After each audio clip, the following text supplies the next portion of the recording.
qaar ka mid ah aqoon-yahanada wax ka barta dalka Suudaan ayaa daafuray xarun cusub oo loogu magac daray xarunta tababarka iyo horumarinta bulshada ee Afrika iyadoo ay ka soo qayb galeen dhammaan qaybaha kala gedisan ee bulshada ku nool magaalada Khartoum. Xaruntan ayaa xoogga saari doonta kobcinta iyo horumarinta bulshada waxayna noqonaysaa isku daygii ugu wanaagsanaa muddooyinkii dambe oo ay qaadaan ardayda wax ka barata Suudaan waxaana xaruntan ka howlgalaya tababarayaal khibrad u leh kobcinta bulshada. waa kuwan qaar ka mid ah aqoon-yahanada Suudaan oo soo dhaweynaya xaruntan tababarka iyo horumarinta bulshada ee Afrika. waxaan aad ugu faraxsanahay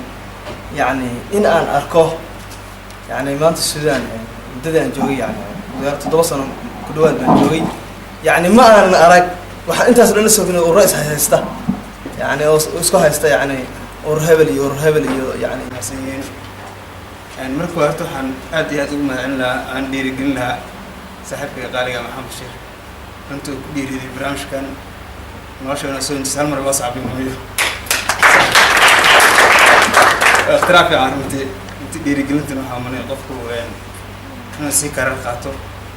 wareem waxaan mahadcelinayaa walaalaha soo qabanqaabiyey barnaamijkan quruxda badan xarunta tababarka iyo horumarinta bulshada ee Afrika oo runtii noo qaaday magac aad u weyn oo dhan inaan maaragtay tanay bashariga gaarsiino waxaan kaloo u mahadcelinayaa walaalaha ka koowaadirinta xuduurka sharafta leh oo isku jira asaatidada iyo dakaatirada ay bilaabaan qaab ka duwan qaababkii hore ee Suudaan lagu noolaan jiray. Suudaan sidaan ognahay waxa ka jiray waxyaalo kale oo mataqaana ummadda ay ku mashquulaan laakiin hadda waxa moodaa in loo soo jeestay in maraakista noocan oo kala ah oo tababarada ah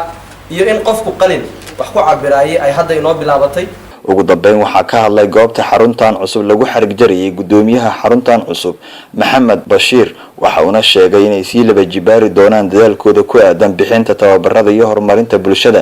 bismillaahir rahmaanir rahiim waxaan ku faraxsanahay runtii in caawa ay noo horgashay milooyin aan higsananay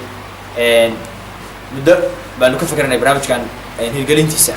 alxamdulillah ilaahay wuxuu caawa qadaray in aan u soo galno xafladii furitaanka magaalada Khartoum arday reer Suudaan ay aad soo camireen waan ku faraxsanahay insha Allah ahdaafta iyo waxyaabaha uu higsanayo markaska